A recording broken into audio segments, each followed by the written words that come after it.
நான் முதல்ல ஒரு கன்னட படம் பண்ணேன். கேமராமேன் ரத்னவேல் சார் தான் ஆமா. வந்து சைனைட் அப்படிங்கிற படத்துல என்ன அறிமுகப்படுத்தினாரு. அந்த டைரக்டர் பேரு ஏ.ஆர். ரமேஷ்.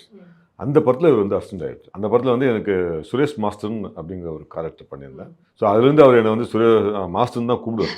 அவர் நல்லா பழகுவார். நான் எப்பவுமே டைரக்ஷன் டிபார்ட்மெண்ட்டில் எல்லாரோடையும் நல்லா பழகுவேன்.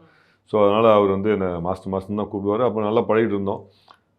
சென்னையில் வந்து போஸ்ட் ப்ரொடக்ஷன் ஒர்க்லாம் நடக்கும்போது வரும்போது அப்போது சென்னைக்கெல்லாம் அவங்க புதுசாக வந்திருப்பாங்க இல்லையா, அப்போ நான் அவங்கள டெய்லி போய் பார்ப்பேன். ஈவினிங்கில் எங்கேயா வெளியே போவோம். எங்கள் வீட்டுக்கெல்லாம் வந்திருக்காரு. அந்த பழக்கம் வந்து அப்படியே தொடர்ந்து அவர் அடுத்து வீரப்பன் அட்டகாசன் ஒரு படம் பண்ணும்போதும் ஓகே. அதில் அவர் அசிஸ்டன்ட் டைரக்டர் ஒர்க் பண்ணார். நான் வந்து சேத்துக்குழி கோவிந்தனா பண்ணியிருந்தேன். ஸோ அதுலேயும் அவர் நடிச்சிருந்தார், ப்ளஸ் அசிஸ்டண்ட்டாக ஒர்க் பண்ணார். அப்படியே நட்பு தொடர்ந்துகிட்டே இருக்குது. எப்போவுமே அவர் இப்போ ஃபோனில் பேசினாலும் நேரில் ஒர்க் பண்ணும்போதும் சரி, ரொம்ப அன்பாக பழகக்கூடிய ஒரு நபர். அந்த குழந்தைத்தனம் மாறாமல் இப்பவும் அவர் வந்து மாஸ்டர் மாஸ்டர் தான் கூடுவார். அழகாக கூடும்போதே அது ஒரு அதில் ஒரு குழந்தைத்தனம் தெரியும் அதில்.